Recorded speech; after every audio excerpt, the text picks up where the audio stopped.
Yaris, president of America's Best Organics, and welcome to At the Epicenter.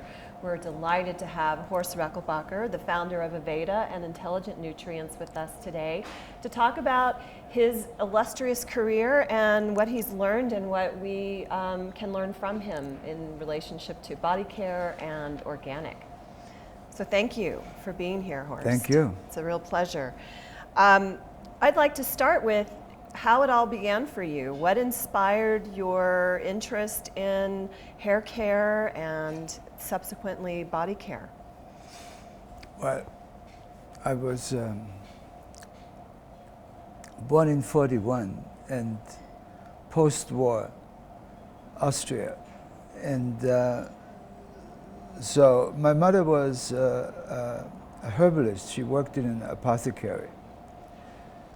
So products, was part of our environment because she made the remedies. I started being interested from early childhood in the aesthetics, art, aesthetics, drawing, painting, and beauty. So I started to become an apprenticed hairdresser when I was 14 years old.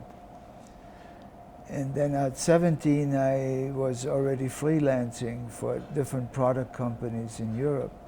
When one is in the arena with making images with photographers, product companies show up and they hire you to create images for them.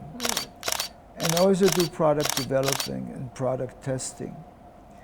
So that was sort of my background. And I decided just to do my own business, making my own stores, shops, and products eventually, which went from Horst products to Aveda. And then I sold Aveda to Estee Lauder, and then I started Intelligent Nutrients, which was already a sister company of Aveda in those days, which I didn't make a transaction in sales, so I kept it. And now sort of I'm reinventing, taking everything which I learned from the past, what to do and what should not be done, and what could be done different. And now I am, loud and clear convinced there is a path which we all need to practice, manufacturers, consumers, and it has to become globally because it has to do with sustainability. And it also has to do with healthcare because we are daily consuming those products through the skin, through the lips, through digestion, through inhalation, through many different pathways which we eliminate and assimilate chemical substances. So it is really, for me, it really has to do with avoiding cancer, because cancer is caused not just by cosmetics but by other consumer products. It's caused by lifestyle. There is a way which I think Mother Nature is sort of requesting for us to manifest, because we are living in a crisis. But the crisis is also the opportunity for new, which I call ecopreneurism. The process around organic and body care is not a very clarified from a regulatory standpoint. What are you encountering as you pursue your mission to create more sustainable and organic body care products? What are some of the things that you are noticing that you think are opportunities for change, as well as where you see yourself having an opportunity to be an influencer? Cosmetic is self-regulated. The FDA, which regulates for safety, food and drugs, don't consider cosmetics to be either food or a drug, which is outdated, because all the skin changes substances from Botox to topical Botox, those are all drugs, and they need to be regulated. And then if it's certified organic, then there are also foods. So we have chosen to make cosmetics out of food grade, and we're about 98% of all products we make are organic certified. But the consumer doesn't understand regulatory. The consumer sees the word organic, and the word organic is not regulated in cosmetics. So therefore it's still like the Wild West, anything can go. It's not good for us, but it's also confusing for the consumer. You've had this extraordinary journey with Aveda, and now with Intelligent Nutrients being this sort of next evolution in your pursuit for optimal body care products.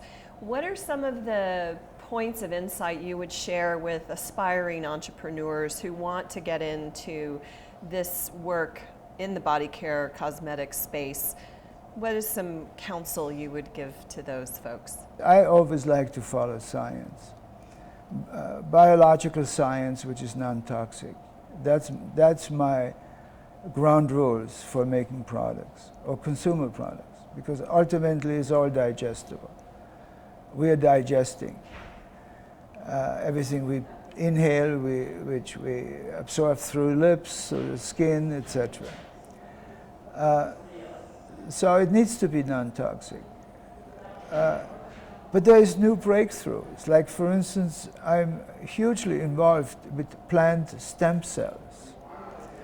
It's the most intelligent way of producing plant potency, and taking it orally or being absorbed through the skin. Extremely efficient, 1,000 times more activities, by just utilizing the stem cell, which is the active component, which actually protects the plant or protects our bodies.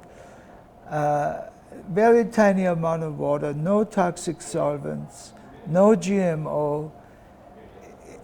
This is how we're going to grow food in the future.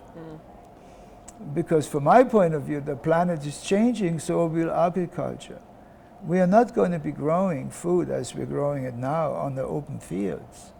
Not with the planet heating up every 10 years by 1 degree. I'm an organic farmer, and I'm already seeing the climate changes. And I've only been farming for 9 years. So I'm a rookie farmer. But I've already seen in 9 years, every year, the Osceola, Wisconsin, which is my farm, it's getting more difficult to do agricultural farming, the traditional way. The ecopreneur who is necessary to create breaking new grounds in any industry, in particular the industry which needs to be developed, which is I call the sustainable industry, where we make things better, where we improve, where we renew. Self and everything self is interconnected with.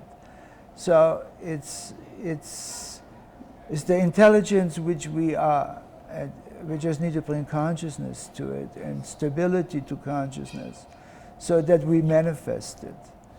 And that's an art, and that's a science, and that's having the love for doing it.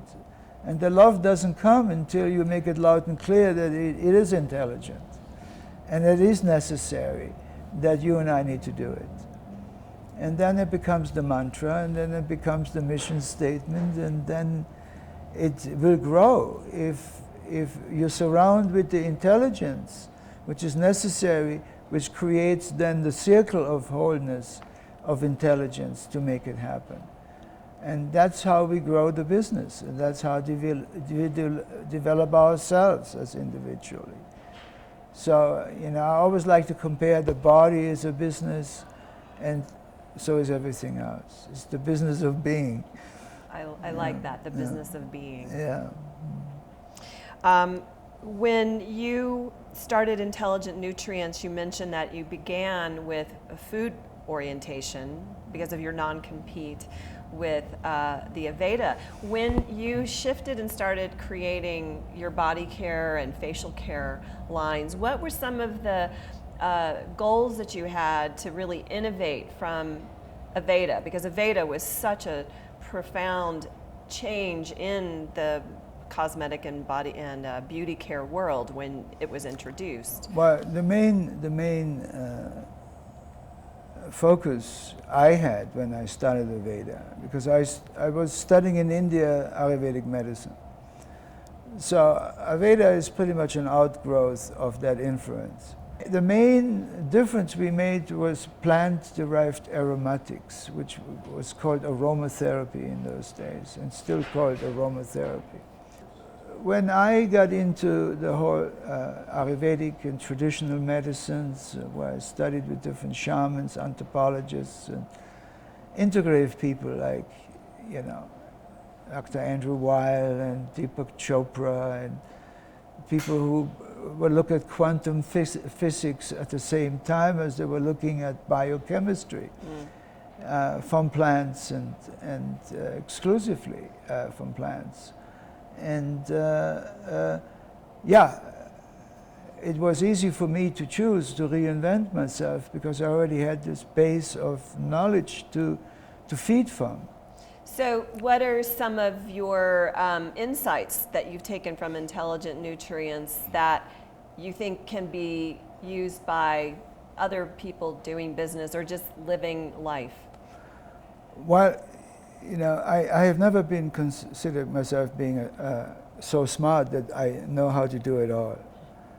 So it's really finding the pieces.